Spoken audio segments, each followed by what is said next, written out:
Thank you very much, Chris, and thank you, Kapila, for having Mindset one more year here at the DFNI Cruise Conference. It's a pleasure to be back. I was telling Kapila, I think last time I was at the DFNI Cruise Conference was back in 2019, so surely a lot of things have changed. I see a lot of new faces, so I look forward to meeting many of you throughout the day and tonight at the gala dinner. So, as Chris mentioned, today I'll be taking you through some consumer behavior trends in the cruise industry, and towards the end of my presentation, I'll be sharing a little bit on ferries as well, so that we can see how do behaviors differ across these two channels.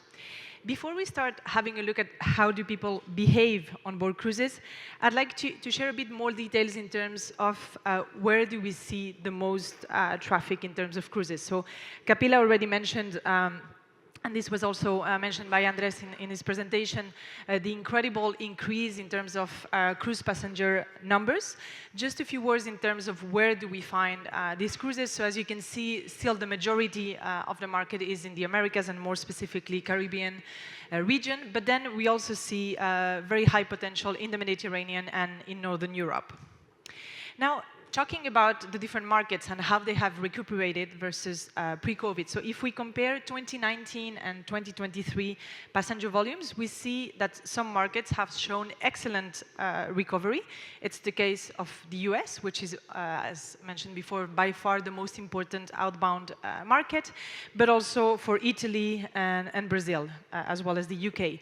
On the other hand, in orange, you see markets which are still below the COVID numbers, especially China, where we see still that we are 92% below the 2019 numbers. So China reopened as a market to cruise in September of 2024. So there has been, of course, a strong increase and people going back to cruise, but we're still very, very far to where we were pre-COVID. So to be continued throughout this year. Now, in terms of the destinations, some have shown more or less rapid recovery. So in the case, for example, of the Mediterranean, but also destinations such as Alaska, North America, West Coast, and South America, we see that the recovery has been excellent. Whereas in other cases, again, especially Asia and China, we're still below the 2019 numbers.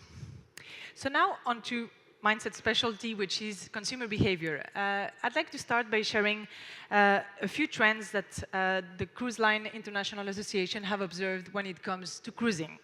The first one, which I think Kapila has already mentioned before, is the fact that more and more people are new to cruise travelers. So more and more people are cruising for the first time. We see 27% of cruisers in the past 2 years are new to cruise, and this represents a 12% increase compared to the prior 2-year period. So there is increased engagement of travelers to try cruising. And then we also see that the type, and let's say the different segments of cruises are evolving. In fact, currently between 8 and 13% of cruise travelers are alone. They're traveling solo, so that will also have implications on what do they expect in terms of onboard experiences, in terms of destination experiences, shopping, and so on. Then, on the other hand, we also see a trend that shows something entirely different, which is multi-generational traveling, with 28% of cruise travelers being with more than 3 generations together on the cruise. So you can have the grandchildren, the parents, the grandparents, even the great-grandparents all traveling together. So cruise travelers of different ages will have different expectations. We will talk later also how differently they engage in travel retail shopping on board. Cruisers stick to cruise. So 11% only considered cruise. They didn't even think about doing any other type of holiday. We also see there is a very strong loyalty with people going back to cruising year after year. And another very interesting trend is the fact that the type of cruises are also changing. And one trend that we find particularly interesting is the surge in expedition types of cruises. So going to Antarctica, going to remote places in Papua New Guinea, for example, are really experiences that are attracting more and more people and who are also attracting travelers who previously wouldn't have considered going on a cruise. In terms of how people choose and decide to go on a cruise, how they book, we see that travel advisors are becoming increasingly important. And in fact, despite obviously the increase of online sources of information, at the same time, more and more people rely on travel agents to choose the relevant cruise for them. This, we think, is linked to the fact that the offer is becoming more and more diverse, more and more complex to navigate, and people seek this type of advice to choose the right cruise for them. An important topic, which is accessibility and inclusivity. So the CLIA has observed a massive improvement in terms of making cruise more accessible to everyone, both in terms of the ships, but also the ports. And then, lastly but not least, sustainability. More and more efforts are being made to meet sustainability targets, whether it is about reducing carbon emissions, but also making a substantial and concrete positive impact on each of the destinations which the cruise ships are visiting. So I'd also like to dive a bit deeper into the different generations that are going on cruises. And as you can see, the average age of cruise travelers is still 46-year-old. However, we see that 36% of travelers are below the age of 40. And the one age segment that is growing the fastest are the Gen Z, those between 13 and 25 years old. So they are, in fact, the only age segment that is growing in relative importance compared to the previous years. So that's why I'd like to spend a few minutes talking a bit about the Gen Z. What do they expect? So obviously this is not cruise specific. It's just about spending a few minutes understanding who they are, what do they expect, and how all of this will impact their expectation on cruises as well. So I'll just share 4 key trends about the Gen Z. First of all, self-expression. So this reflects into a need for more inclusivity and diversity. They expect this from brands, from retailers, but also more and more expectations around shopping and life in general to be hassle-free. So you can see trends in beauty, of course, but also in terms of their online experiences and so on. The second one is worthiness and engagement. So this is the most discerning generation of consumers. They know what they're buying. They inform themselves more than anyone ever before. And then they don't necessarily associate higher price with better quality. They will do their own research. When it's about skincare, they will know the exact benefits. They will look at the ingredients being used. They will want to know more about the brand's sustainability practices, and they don't want to be lied to. So they really go deeper into understanding really what the brands stand for. Convenience and fun. They have chaotic routines, lives in which everything is fast-paced. They want brands to offer them options to be convenient, but also flexible, at the same time playful and cool. So we have many examples from skincare brands doing a great job in this, how to bridge the convenience, but making it at the same time fun for them. And then lastly, hyper-personalization. So really taking personalization a step further, where they really feel the product was made for them. They rely a lot on expert opinions, on the advice, the reviews of other consumers. And they're very keen to finding all sorts of tech innovation which can make their shopping experiences more fun, as we've seen, but also more convenient, and which will allow them to receive the level of information that they want in order to make their choices. So now let's talk more specifically about behavior on board cruises. So as I briefly mentioned before, we see that there is high loyalty towards cruise traveling, and across all age groups, we see that the clear majority of cruise travelers expect to do so in the future. So it's good news. It means the experience is compelling and is convincing enough for people to want to travel again. This trend is even more evident amongst baby boomers and Gen X, but we also see it amongst the Gen Z. So 74% of Gen Z who've been on a cruise recently want to do it again. Now, in terms of how do they engage with duty-free shopping on board the cruise. So we see 45% of cruise travelers visit the duty-free store on at least one occasion. The conversion rate is 67%, so meaning 67% of visitors actually make a purchase, which leads to 30% of total passengers making at least a duty-free purchase. So of course, these numbers are quite good. They're in fact relatively in line with what we observe at airports. But if we think about the repeated opportunities to engage with cruise travelers on board on a duration of a week or so, there is definitely room for improvement and making sure that duty-free shopping becomes an integral part of their experience on board.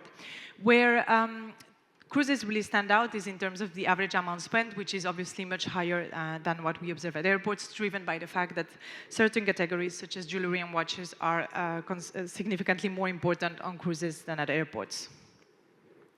Now, of course, whenever we share a global trend, there's a lot more to be said and a lot more data to look into.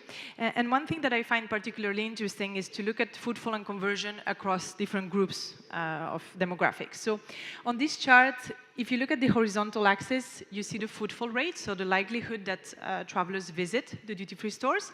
And then vertical is the conversion rate, so the likelihood that a visitor will actually make a purchase.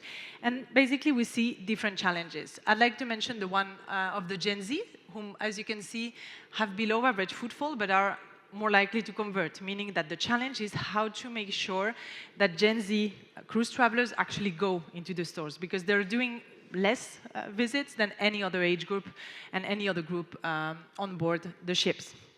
On the contrary, when we look at seniors, so the oldest travelers, the challenge is actually the opposite. They are visiting more than the average, but converting less. So here, it's an entirely different challenge, is how to make the in-store experience more compelling, how to rethink the assortment, the communication, the staff advice, to make sure that this can be leveraged. Then two groups have the highest potential, females and middle age, because they're not only the most likely to visit, but also the most likely to convert. And the case of millennials is interesting, because though they're less likely to visit and to purchase, if they do make a purchase, they're the highest spenders. So definitely a big piece of the pie is there, despite the fact that they don't shop as much as other age groups. If they do, they're spending more. So that makes them obviously extremely important. Another thing that makes the shopping experience on board cruises really special is the average number of times that the store is going to be visited. So it's 3.3 visits. That is something that cannot be equaled by any other channel in the world. 3.3 occasions on average to engage with the shoppers, with 51% doing so at the very beginning of the cruise, 76% in the middle of the cruise, and 32% towards the end. So the most occasions to engage are going to be in the central days of the cruise. However, we see a trend where those visiting at the beginning of the cruise are becoming increasingly important. Then something that we always ask whenever we do this type of studies, no matter what the channel is what are the appeal factors? So basically, what are the reasons why people would decide to buy it here rather than somewhere else? They could buy online, they could buy at destination, they could buy in their domestic market, yet they decide to buy. So clearly, convenience, you're already on board, you have time, is extremely important. Price plays a role, but less so compared to, for example, the airport channel. And what is really increasing in terms of importance is the whole experience, the whole shopping atmosphere. So it was already relevant a few years back, but now we really see it growing. So one of the most important things that people are looking for when they shop on board a cruise ship is really that experience, that atmosphere, and the fun, together with the convenience, which we also saw was important for the Gen Z. Now moving on to something entirely different. One thing that we very often do at Mindset is to segment people according to their attitudes towards duty-free shopping. So there's a lot of information here. I'd just like to spend a couple of minutes talking about the local touch seekers. So this segment are, and I think quite in line with everything that Andres said before, are those who are seeking authenticity, a real local touch. They're traveling and they want to get something that is meaningful and that relates to their destination. So these represent 25% of shoppers, but we see a clear trend of them becoming more and more important, and they're actually more relevant in cruises than they are in airports. Now, talking about duty-free visits, we see that the majority of visits on board cruise ships are planned. However, the trend is that planning is actually decreasing, whereas impulse visits are increasing. So more and more people didn't specifically have the intention to shop in travel retail. They were just walking around the ship.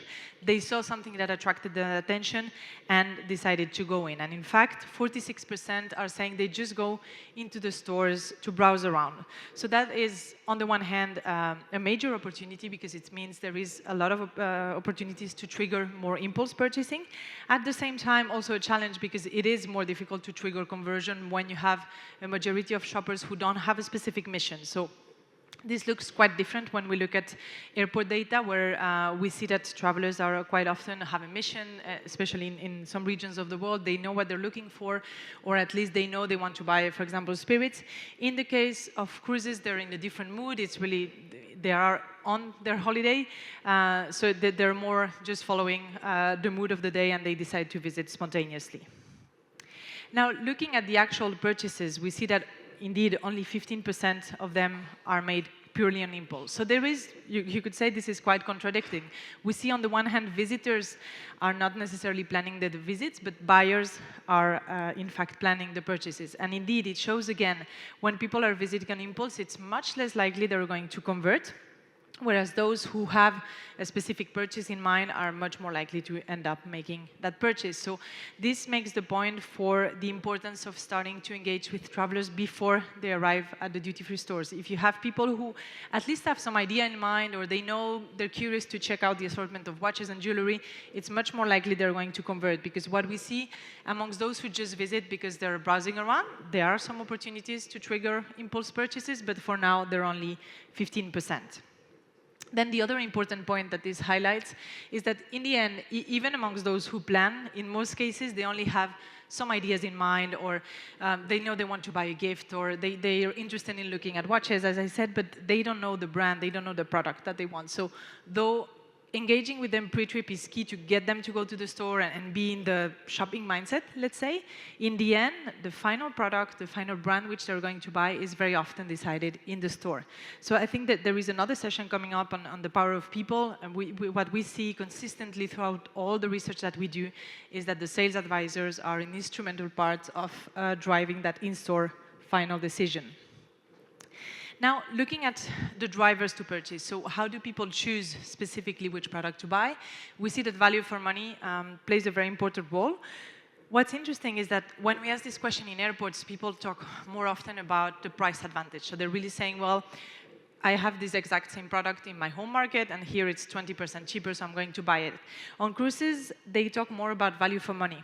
So basically, the difference between price and value is more, value is what you get, whereas price is what you pay. Value is wider as a concept. It includes ideas of exclusivity, of the service, of getting something that you couldn't get elsewhere.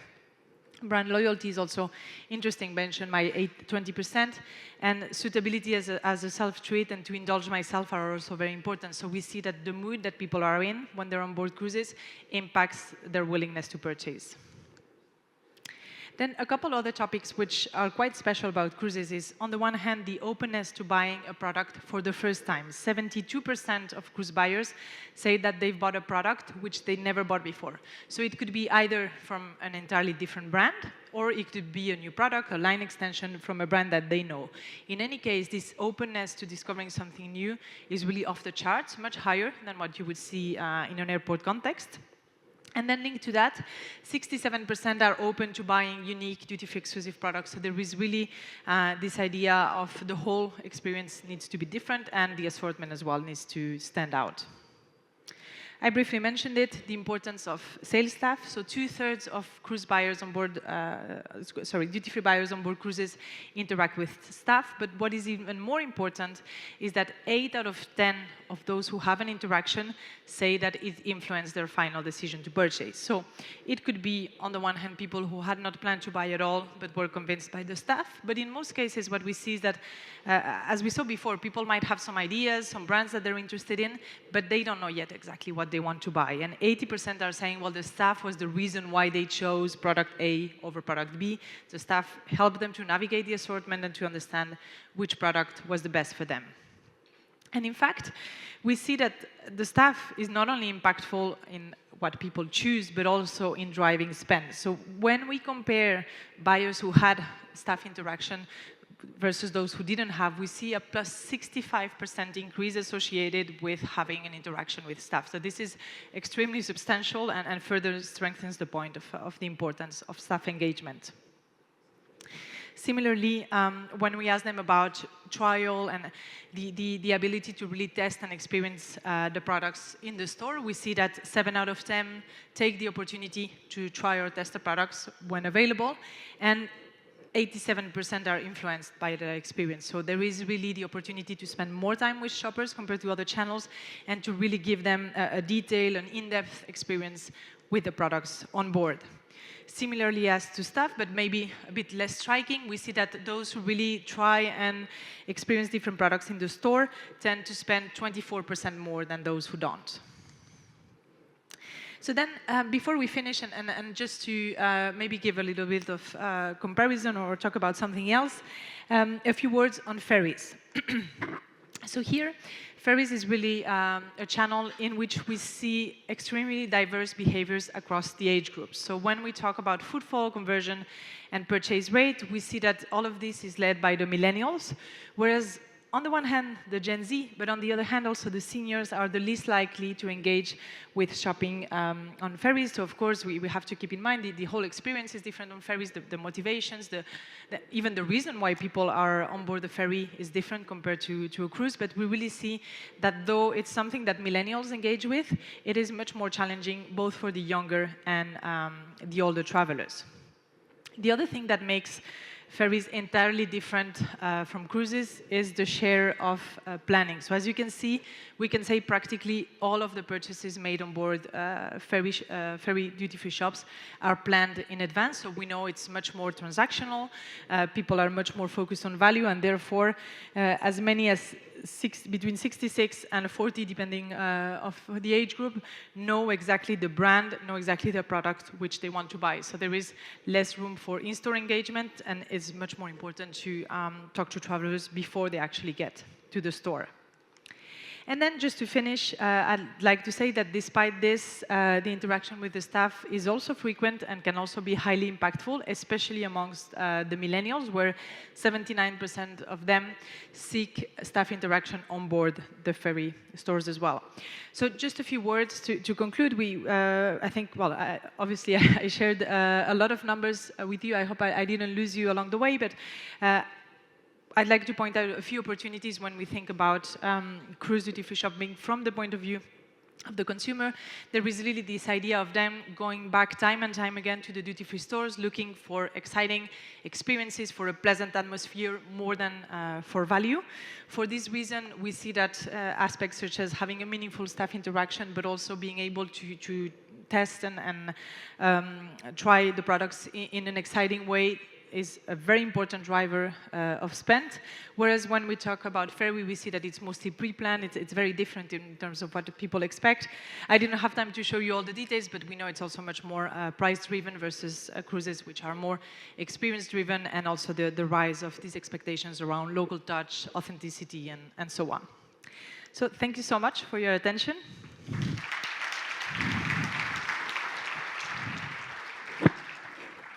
Thank you very much indeed. I believe we have a few minutes just to sort of dive a little bit further into some of the data you've just shared there. And of course, if any of you do have questions, please remember you can access Slido through the QR code, which is in your brochure. Now, just starting, we've got a lot of brands here who do a lot of work already in airports, maybe looking at a shift into cruise. So from your point of view, what are the key differences they need to be bearing in mind when trying to engage a cruise shopper compared to maybe the airport shoppers who they already know? So I think the huge opportunity is in terms of creating a meaningful experience. So I think, in my opinion, it goes beyond just the purchases that people will make on board, but it's also about sharing a unique moment that people will remember and that will carry on into their consumption habits in the domestic market or when they go back to airports and so on. Because quite often when we do this type of research, we ask them, well, did you discover a new brand on board? And then did you go on and continue purchasing that brand? And quite often we see that it's the case. People are in a different mood. As we saw, they're much more open to trying things for the first time. I think it's something we can all relate to. When you taste a new wine on holiday, then you buy it and you just re-experiencing your holiday. You create an emotional bond that is much stronger because you're on holiday. So I think that that's really the most important aspect, that opportunity to create something more meaningful, more engaging with the consumer. And you touched briefly on ferries as well, which obviously is part of that wider sort of maritime retail ecosystem. Obviously, that's a very different market in that regard. How do shoppers there compare to what you see or what you'd expect from sort of the airports or so maybe the cruise even counterparts? within ferries, if we start looking at the data across regions, it's quite different. So for most of us in Europe, the most obvious example for ferries is what we see in the Nordics. So there's obviously a value element that is extremely important. The price is there. So we see people who sometimes are even going on board the ferry especially to shop. So there what we see is that it's harder for brands to have that experience because people are, it's much more practical, let's say, very transactional. You go into the ferry boat with your car, which then you're going to, load with maybe beers or whatever you buy on board.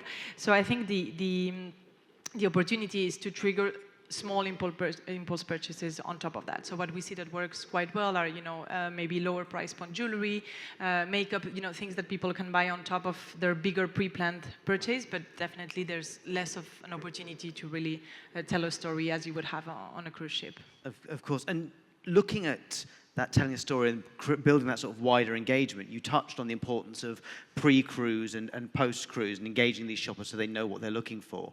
What are, do you think, the key touch points and opportunities to be engaging shoppers before they get to the ship and possibly also while they're on board?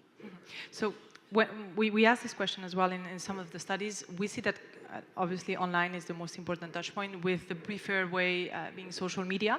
However, more and more consumers are saying they would like actually to know about the shopping opportunities prior to them going to the store. So to receive information on that from the cruise operator in the form of an email and so on, so that they can also plan that as part of their experience is increasingly important. We've seen that amongst buyers, the clear majority plan their purchases to some extent. Well, they need information to do that. But to be fair, it's a challenge that we also see in the wider travel retail channel. The same happens at airports, though the majority of people pre-plan the purchases. Only about 30% can recall touch points prior to their arrival at the airport, with some exceptions. When we focus on the Chinese consumers, of course, then it's different. You have more than 70% of people who've done, let's say, their homework, they've done research before. But for most of the markets where people are maybe less engaged with shopping, we cannot expect them to do all the work. Let's say, like, they need to receive more information spontaneously. And does that sort of interaction beforehand, do you think, particularly when done through the cruise lines, does that create opportunities for both more personalised interactions and then a more personalised offer in store? Absolutely. So we've done focus groups or maybe more qualitative research around this, where we see that things such as getting a personalized invitation to a little pop-up event on all of these things, like really, we've seen it as well in the Gen Z data, that need for hyper-personalization and feeling special and feeling that the brand is specifically inviting you to an event leads to a higher chance of conversion on board. But as I said before, a feeling that you've created a relationship with that brand that then translates also, if we think longer term, into behavior back at home as well.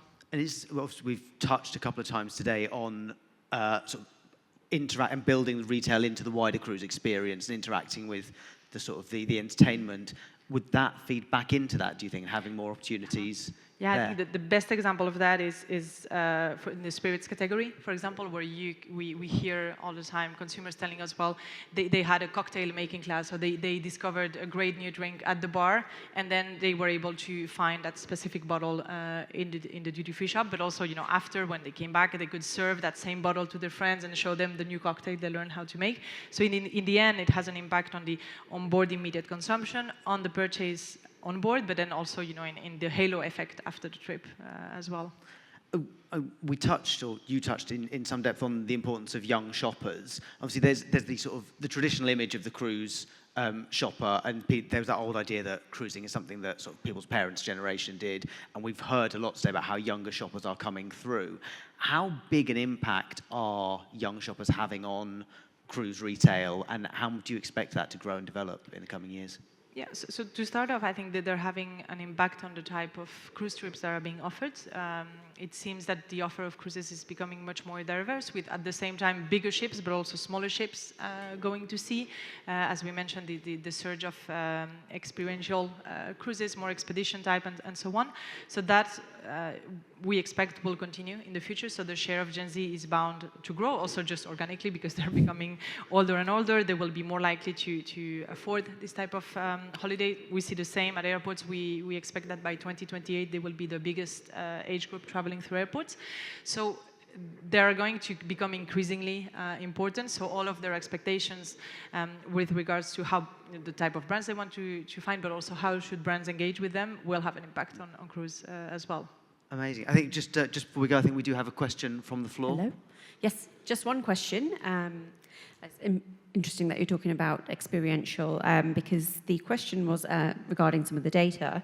Is there any reason why you think that the entertainment experiences weren't among the top reasons as to why customers buy on-board cruise ships at all?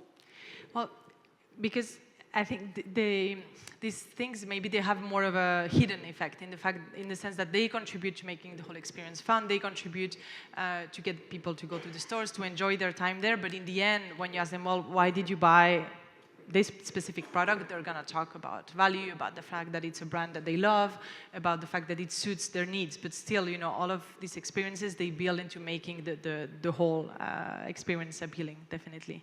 Yeah, well put. And just one more thing, there was a question about whether there will be access to presentations, and yes, there will be. But on that, Clara, thank you very much indeed. It's always great to have you here and your insights. So, ladies and gentlemen, please join me in thanking Clara Sisson. Thank you very much indeed. Oh, I'm doing photos.